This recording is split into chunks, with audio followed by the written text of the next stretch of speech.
قرآن پاک میں رب کائنات نے ارشاد فرمایا، میں نے جو قرآن کی آیت تلاوت کی، لا اقسم بهذا البلد وانت حل بهذا البلد، کہ اے محبوب اس شہر کی قسم جس میں آپ جلوہ افروز ہو۔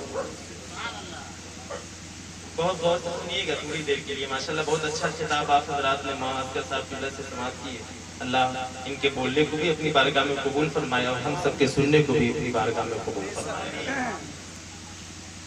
مکہ کیا ہے؟ اس کے فضیلت کا اندازہ آپ اس بات سے لگائیں کہ اللہ رب العزت اس شہر کی قسم یاد فرما رہا ہے جس شہر میں انشاءاللہ کل جناب صوبیدار صاحب جائیں گے۔ اللہ ان کے سفر کو آسانی عطا فرمائے اور آسانی کے ساتھ وہاں تک ان کو پہنچائے۔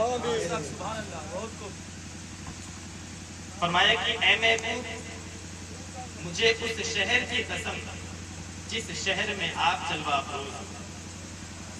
ایک تو شہر کی قسم یاد فرما کر اللہ رب العزت نے اس شہر کی فضیلت کو بتا دیا کہ اتنا بڑا ہے، یہ اتنا بڑا نام ہے، اتنی فضیلت ہے اس کی، اتنا افضل جگہ ہے یہ۔ لیکن بس یہیں تک نہیں، بلکہ اگلی جب آیت کو آپ پڑھیں گے تو آپ کو احساس ہوگا کہ یہ فضیلت بھی اللہ نے اس شہر کو کیوں دی ہے۔ اس شہر کو فضیلت کیوں دی ہے؟ کیا اس لیے کہ وہاں پر آب زمزم ہے؟ کیا اس لیے کہ وہاں پر صفا اور مروہ ہے؟ کیا وہاں پر مقام ابراہیم ہے اس لیے؟ کہا نہیں۔ کہا پھر کیا بات ہے؟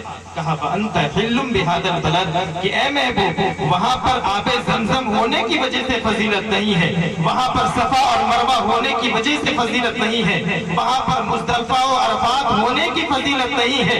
مکے کو ہم نے افضلیت اس بنیاد پر دی ہے، مکے کو ہم نے فضیلت اس بنیاد پر دی ہے کہ وہاں پر محبوب تیرے قدم پڑے ہوئے۔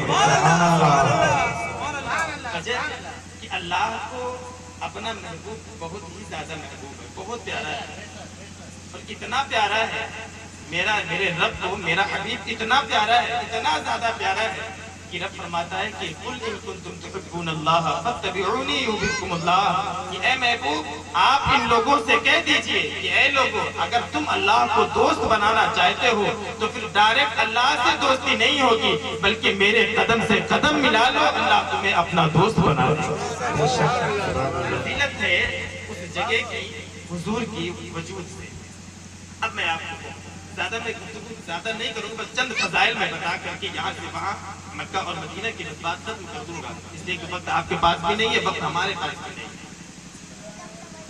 تو مکہ کتنا افضل، میرے آقا علیہ الصلوۃ والسلام جب ہجرت کے لیے آپ نے ارادہ فرمایا تو آپ مکہ مکرمہ گئے اور آپ نے ارشاد فرمایا کہ اے مکہ میں تجھ سے بہت محبت کرتا ہوں، بڑا پیار کرتا ہوں، مکہ میں تجھے کبھی نہ چھوڑتا، لیکن کیا کروں میری امت مجھے یہاں سے جانے پر مجبور کرتی۔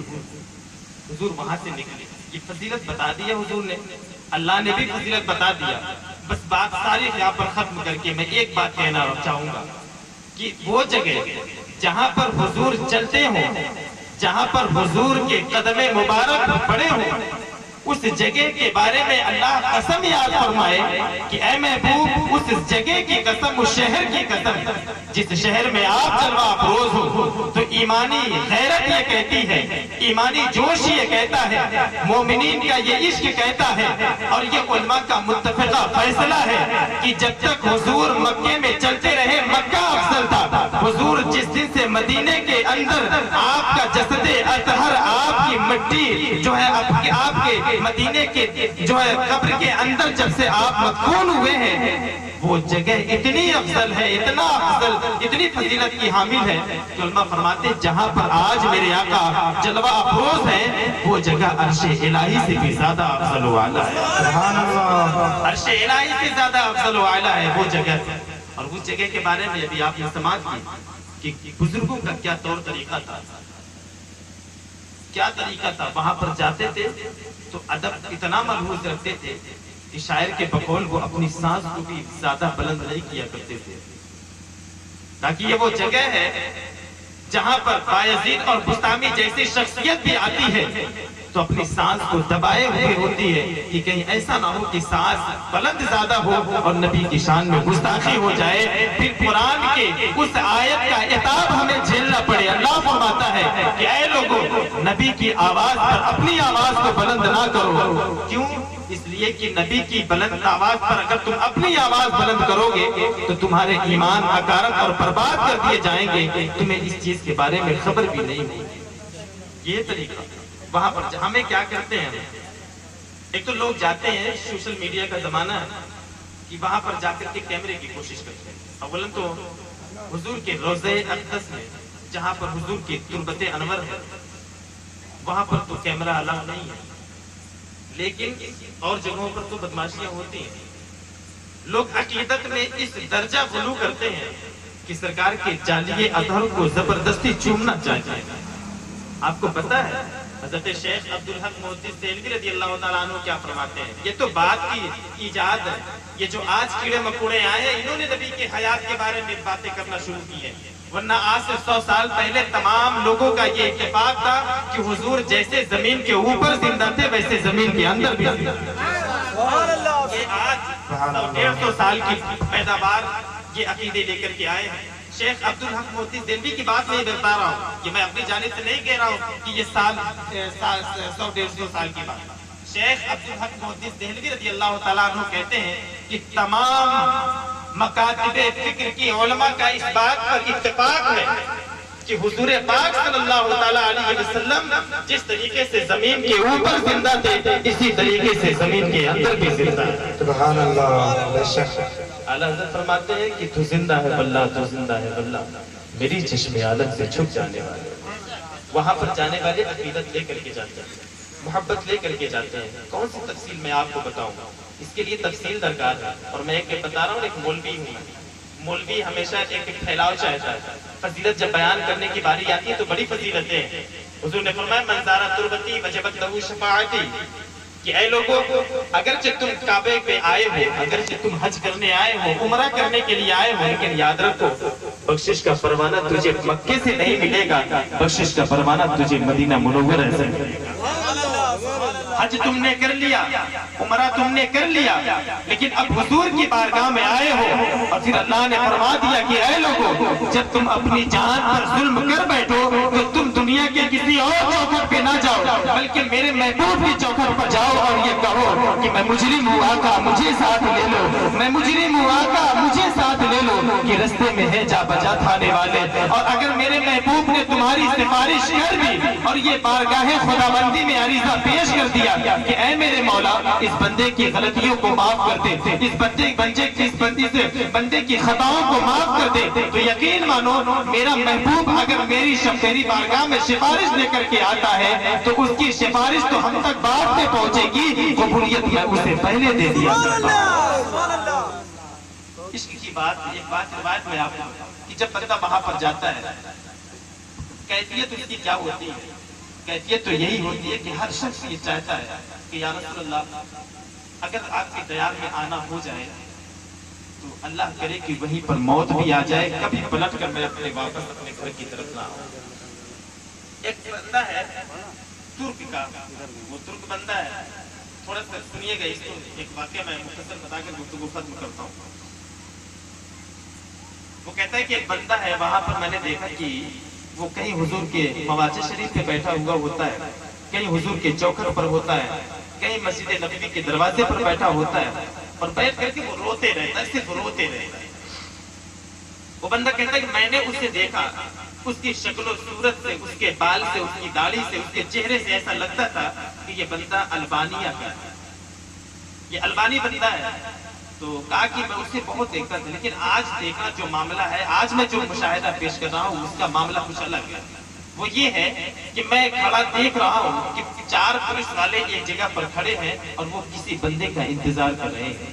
مسلمانوں، نبی سے محبت پیدا کرو، نبی سے عشق کرو، اس لیے کہ نبی کی محبت دنیا میں بھی تمہارے کام آئے گی، قبر میں بھی کام آئے گی اور آخرت میں بھی کام آئے گی۔ وہ بندہ کہتا ہے کہ میں انتظار کر رہا ہوں کہ یہ لوگ، یہ پولیس والے کس کا انتظار کر رہے ہیں؟ کہتا میں بھی دیکھ رہا ہوں۔ اتنے میں دیکھتا کیا ہوں کہ حضور کے روضہ انور سے ایک بندہ نکلا ہے، और जैसे ही निकला पुलिस वाले उस पर झपट पड़े और उसके हाथों में जो है हथकड़ी और पैर में बेड़ियां लगा दिया और ये कहते जाते थे कि बता तू आज हाथ आया है, कितना परेशान तूने मुझे किया है, आज तू हाथ आया, अब मैं तुझे छोड़ूंगा नहीं। और वो बंदा क्या कहता है? कहता है कि यार मैंने किया क्या है, मैंने तो चोरी भी नहीं की, मैं किसी से जबान दराजी भी नहीं की, मैं तो किसी से भीख भी नहीं मांगता हूँ, मैं क्या कर रहा हूँ आपका? कहा कि तुम यहाँ पर नाजायज तरीके से हो, कानूनन तुम खिलाफ वर्जी कर रहे हो, लिहाजा तुम्हें यहाँ पर रहना नहीं है। और तुम देखो मैं 6 साल से मैं तलाश कर रहा हूँ। उसने कहा कि वो जो बंदा देखने वाला था उसने कहा कि जरा ये तो मुझे बताओ कि इस बंदे की गलती क्या है? कहा गलती इसकी कोई नहीं है, गलती बस ये है कि यहाँ पर ये बंदा गैर कानूनी तौर पे रह रहा है जिसका कानून इजाजत नहीं देता है। कहा कि इसके साथ आप क्या करोगे? कहा इसको मैं उठाकर यहाँ से ले जाऊंगा और जहाज पर बिठा करके इसको अल्बानिया वापस कर दूंगा, इसे अपने शहर पर वापस भेज दूंगा। उसने कहा अच्छा। कहा कि अभी तक तुमने इसको तुम्हारे कहने के मुताबिक कि 6 साल से ये बंदा है और पकड़ना आप चाह रहे हो, लेकिन 6 साल से आप पकड़ नहीं पा रहे हो, ये कहाँ भाग जाता है? तो पुलिस वालों ने कहा कि जब इसको हम लोग पकड़ने की कोशिश करते हैं तो ये हुजूर के मुआजा शरीफ में भाग जाता है, हुजूर के कब्र अनवर के पास जाता है, और हम बेअदबी के ख्याल से इस बंदे को वहां पर पकड़ने के लिए नहीं जाते हैं। आज हमने समझा है कि आज इसको पकड़ के लेके जाना है। अब जब ये लोग पकड़ लिए, उसको हथकड़ी लगा दिए, अब मोहब्बत की बात आप सुनिएगा जो मैं बताना चाहता हूँ, इख्तिसार के तौर पर वाकया बहुत बड़ा है। उसके हाथ में हथकड़ी लगा दिया गया। अब बेदर्दी के साथ पुलिस वाले उसको खींचते जाते हैं, और वो बंदा कितनी उम्र उसकी थी, वो जो कह रहा है उसके कहने के मुताबिक उसकी उम्र या तो 35 साल की थी या 36 साल की उम्र उसकी थी। बताओ इस उम्र में इंसान कहता है कि जवानी की उम्र है, यहाँ पर ऐशो इशरत का वक्त है, यहाँ पर हम खेल तमाशे में इस जिंदगी को गुजारते हैं। लेकिन वो बंदा अल्बानिया से चल करके आया था और अपनी जिंदगी को वक्फ करने के लिए आया था। उसने जब देखा कि इन लोगों ने हमें जकड़ दिया है तो उसने कहा कि मुझे चंद लम्हों की मोहलत दे दो, मैं अपने नबी से कुछ अर्ज कर लूं, मैं अपने नबी की बारगाह में कुछ बातें अर्ज कर लूं। उसने कहा कि क्या बातें अर्ज करनी है? अभी तक नहीं कर सका। कहा अभी तक जो कुछ मुझे करना था मैंने कर लिया, लेकिन अब जो मौका है ये कुछ और मौका है। कहा कि ठीक है तू कर ले। उसको इजाजत दी जाती है। इतने में वो बंदा अपने चेहरे को मस्जिद नबवी की तरफ यानी गुंबद खजरा की तरफ लगाता है, चेहरे को करता है, और वहां से ये कहता है या रसूल अल्लाह क्या आपसे हमारा इत्तेफाक नहीं हुआ था? या रसूल अल्लाह क्या आपने हमारी और आपकी बात नहीं हुई थी? सरकार मैं आपसे इजाजत लेकर के यहाँ पर आया था। या रसूल अल्लाह मैंने आपकी वजह से अपने माँ बाप को छोड़ा है। या रसूल अल्लाह मेरे पास दुकान थी, मैंने आपकी वजह से, आपकी मोहब्बत की वजह से मैंने अपने दुकान को छोड़ करके, अपने घर बार को छोड़ करके आपके तैयार में आया था और आपसे ये अहद लिया था कि या रसूल अल्लाह अगर मौत भी आएगी तो आपके कदमों में आएगी, मैं वापस अपने घर जाना नहीं चाहता हूँ, ये लोग मुझे अपने घर भेजना चाहते हैं। या रसूल अल्लाह आप मुदाखिलत क्यों नहीं फरमाते हैं? या रसूल अल्लाह आप मुदाखिलत क्यों नहीं फरमाते हैं?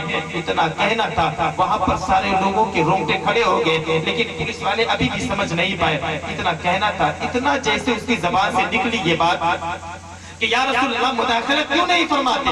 या रसूल अल्लाह जब वादा हुआ है तो आप मेरा ख्याल क्यों नहीं रखते? आखिर इन लोगों से मुझे छुड़वा तो दीजिए। इतना कहना था, पुलिस वाले कहते हैं, वो बंदा कहता है कि पुलिस वालों ने उस बंदे का हाथ तो पकड़ा था, अचानक उसके हाथ और उसके बदन ढीले पड़ गए। अल्लाह, बंदे का जिस्म ढीला पड़ गया। लोग उसे छोड़ करके नीचे लेकर के लिटा दिए और पुलिस वाले डंडे भी मार रहे हैं और ये कह रहे हैं कि अभी भी तू मक्कारियां करता है, अभी भी तू मक्कारी करता। किसी ने लात मारे, किसी ने जो है डंडे मारे। ये आशिकों की पहचान होती है कि आशिक जो होता है वो जब तक जिंदा होता है तब तक थप्पड़े खाता है, वो मर जाता है तब भी जालिमों की लाठियां वो खाया करता है, उसे फिक्र नहीं होती है। मंसूर हल्लाज को कौन नहीं जानता, क्या हुआ था उनके साथ? यही हुआ था कि अल्लाह की बारगाह में अपने सब कुछ अपना निसार कर दिया। जब आप जज्ब के आलम में पहुंचे हैं तो आपने एक दावा किया था अनल हक का, उसके लिए क्या हुक्म सादिर हुआ? हुक्म सादिर हुआ कि मंसूर के सर को कलम कर दिया जाए। मंसूर के सर को कलम कर दिया गया। जो खून बहा तारीख ये बताती है कि मंसूर के जिस्म से निकलने वाला एक एक कतरा अनल हक का नारा लगाया करता था। देखा क्या कहा उन्होंने? कहा कि अभी भी तू बदमाशियां करता है, अभी भी तुझे छोड़ दूं? ऐसा नहीं है, मैं छोड़ूंगा नहीं। अब तुझे मैं पार घाट लगा कर छोड़ूंगा, तुझे मैं वापस तुम्हें अपने मुल्क पहुंचा कर छोड़ूंगा। लेकिन वो कोई हिस्सो हरकत उसके अंदर नहीं। उस बंदे ने कहा, जो ये बातें देख रहा था, उसने कहा कि यार थोड़ा सा पानी मंगाओ और उसके चेहरे पे छींटे मारो, हो सकता है कि ये बंदा होश में आ जाए। पानी मंगाया गया, होश में लाने के लिए उसके चेहरे पे छींटे मारे गए, लेकिन उस पानी का भी कोई उस बंदे पर असर नहीं पड़ा। एम्बुलेंस को बुलाया गया, एम्बुलेंस वाले आए, डॉक्टर उतरा, जैसे ही उसने नब्ज पकड़ा, उसने ये कहा कि इसको मरे हुए तो अब तक 15 मिनट हो चुके हैं। अब जब इतना सुनना था, पुलिस वालों के हालत खराब। अब वो अल्लाह की बारगाह में गलतियां मानने लगे, यार कोई आम बंदा नहीं था, ये तो सच्चा आशिक रसूल था। ये जिस वक्त अल्लाह के रसूल से ये लौ लगाए थे कि या रसूल अल्लाह मेरी मुदाखलत फरमाइए, सरकार ने मुदाखलत फरमाई है। और जैसे ही सरकार ने मुदाखलत फरमाई है, इतने में मलकल मौत आए हैं और उस बंदे की रूह को लेकर चले जाते हैं। अब ये पछता रहे। उस बंदे ने कहा, देखने वाले ने कहा कि पुलिस वालों, अब ऐसा है, जो कुछ तुमने किया बहुत किया, अब मैं चाहता हूँ कि इस लाश को मेरे हवाले कर दिया जाए। उन्होंने कहा कि अब तो मुझसे गलती हो ही गई है, लेकिन अब जानते हुए मैं इस आशिक की लाश को मैं तुम्हें नहीं दूंगा। तारीख ये बताती है कि वो पुलिस वाले उनको नहलाए, दुल्हाए, अपने कंधे पर जनाजे को उठाया। वो बंदा कहता है, जनाजे को उठाने के बाद मैंने सोचा कि उस कांधे कुछ कहा था मैं भी दे दूं। पुलिस वालों के पास जब वो जाता है चारों में से, तो चारों यही जवाब देते हैं कि ऐ बंदे खुदा, अब इस पर तुम्हारा कोई हक नहीं है। अब मैं इसको अपने कंधे से उसी वक्त उतारूंगा जब मैं जन्नतुल बकी के करीब पहुंच जाऊंगा। हमने बड़ी गलतियां की हैं। एहसास बंदे को ऐसे ही होता है। उसने कहा कि हमने बड़ी गलती की है, हो सकता है अल्लाह रब्बुल इज्जत इसी के सदके में हमारे गुनाहों की मग़फ़िरत। सुभान अल्लाह, सुभान अल्लाह। जब नबी की बारगाह में जाओ तो इश्क जरूर लेकर के जाओ। वहां पर जाने के बाद ऐसा ना हो कि जाने वाले बहुत सारे जाते हैं। हजरत यूसुफ बिन इस्माइल लम्हानी रज़ी अल्लाह ताला अन्हु, वो जब भी हुजूर की बारगाह में जाते हमेशा हुजूर की चौखट पर ही रहते, अंदर दाखिल नहीं होते थे।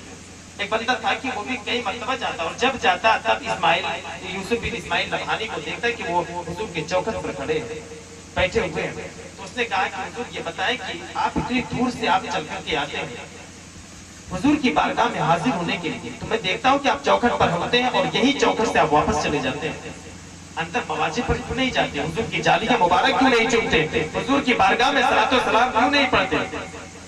हजरत यूसुफ बिन इस्माइल लम्हानी ने इश्क भरा जो जवाब दिया वो ये कहा कि लोगों, कुत्ते का काम घर के अंदर नहीं होता है, कुत्ते का काम घर के बाहर होता है।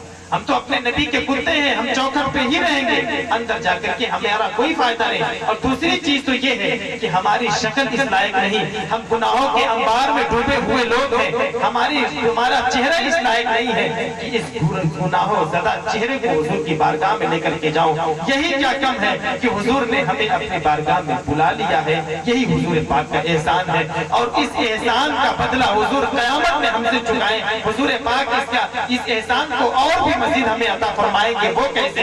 फरमाया कि मंज़ारा कब्री वजबत लहू शफाअती, कि ऐ बंदे खुदा, अगरचे तूने गुनाह किए हैं लेकिन मेरी बारगाह में तू आ गया है, तो अब याद रख अल्लाह मेरी शफाअत की बुनियाद पर तुझे जन्नतुल फिरदौस में आला मकाम अता। सुभान अल्लाह, सुभान अल्लाह। अल्लाह की बारगाह में दुआ है कि मौला तबारक व तआला जनाब सूबेदार साहब को आसानी के साथ अपने दयार तक पहुंचाए और तमाम अरकान को अदा करने की तौफीक अता फरमाए।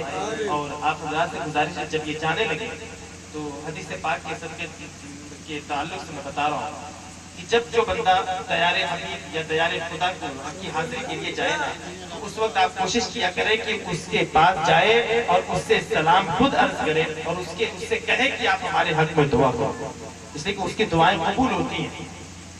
और फिर हुजूर ने फरमाया कि जब बंदा वापस आ जाए तो घर में दाखिल होने से पहले उससे अपनी मग़फ़िरत की दुआ करवा लो कि आप तो अभी घर में दाखिल नहीं हुए हो, इससे पहले मेरी दुआ कर दो कि अल्लाह मेरी बख्शिश और मग़फ़िरत फरमा दे। फरमाया कि हाजी घर के अंदर, आमिर अपने घर के अंदर दाखिल नहीं होता, उससे पहले जो बंदा उससे जो कुछ दुआएं करवाता है अल्लाह उस दुआ को कबूल फरमा लेता है। इसलिए हदीस पाक में आता है, सरकार फरमाते हैं कि हाजी और आमिर जो होते हैं ये अल्लाह के मेहमान होते हैं। यार कितने कमाल की बात है। हम अगर किसी जो है अपने किसी बड़े की मेहमान नवाजी में अगर हम आते बड़े खुश होते हैं कि आज हम तो बड़े साहब के यहाँ गए थे, बड़े फला साहब के यहाँ गए थे, आज बड़ी इज्जत हुई है, यार बड़ा दिल था, बड़ी आरज़ू थी वहां पर जाने की, आज मैं गया, हमारी ऐसी खातिरदारी की, हमारे पास बैठे रहे। तो हम एक हमसे बड़ा इंसान ایک ہمارا وہ بندہ جو ہم سے عمر میں بڑا ہے، عہدے میں بڑا ہے، اس کے یہاں اگر ہم دعوت کے لیے جاتے ہیں تو پھولے نہیں سماتے۔ ذرا ان لوگوں سے پوچھو جو نبی کی غلامی کا پٹا اپنے گلے میں لٹکا کر اللہ کی بارگاہ میں جاتے ہیں اور اللہ انہیں خود اپنا مہمان بنا رہا ہے۔ یعنی اب میزبانی اللہ فرمائے گا، اللہ انہیں زمزم پلائے گا، اللہ انہیں کھانا کھلائے گا، اللہ انہیں تمام تر پریشانیوں سے نجات فرمائے گا۔ لہٰذا جب یہ لوگ جانے لگے تو ان سے دعائیں کرایا کرو، واپس آئیں تب بھی دعائیں کیا کرو، اس لیے کہ ان کی بڑی فضیلتیں ہیں، کتنی فضیلتیں ہیں، بہت ساری فضیلتیں ہیں۔ اب وہ فضیلتیں بیان کی جانے لگی، اگر حاجیوں کی اور عامروں کی تو پھر وقت بہت درکار ہے۔ یہیں پر میں اپنی بات کو ختم کرتا ہوں۔ میری عادت یہ ہے کہ بات نکلتی جاتی ہے تو بہت دور تک چلی جاتی ہے، اس لیے میں اپنی جان بوجھ کے یہیں پر ختم کرتا ہوں۔ اللہ کی بارگاہ میں دعا ہے کہ مولا تبارک و تعالی ہم سب کو صراط مستقیم پر قائم رہنے کی توفیق عطا فرمائے۔ اس دنیا میں جب تک رہیں اپنے حبیب سے سچا اور پکا الفت اور محبت کرنے کی ہمیں توفیق عطا فرمائے۔ جناب صوبیدار صاحب یہ جا رہے ہیں، اللہ ان کے تمام ارکان کو ادا کرنے میں آسانیاں عطا فرمائے اور تمام دعاؤں کو ان کی پوری فرمائے۔ وآخر دعوانا ان الحمدللہ رب العالمین۔ کھڑے ہو جائیں، صلاۃ و سلام۔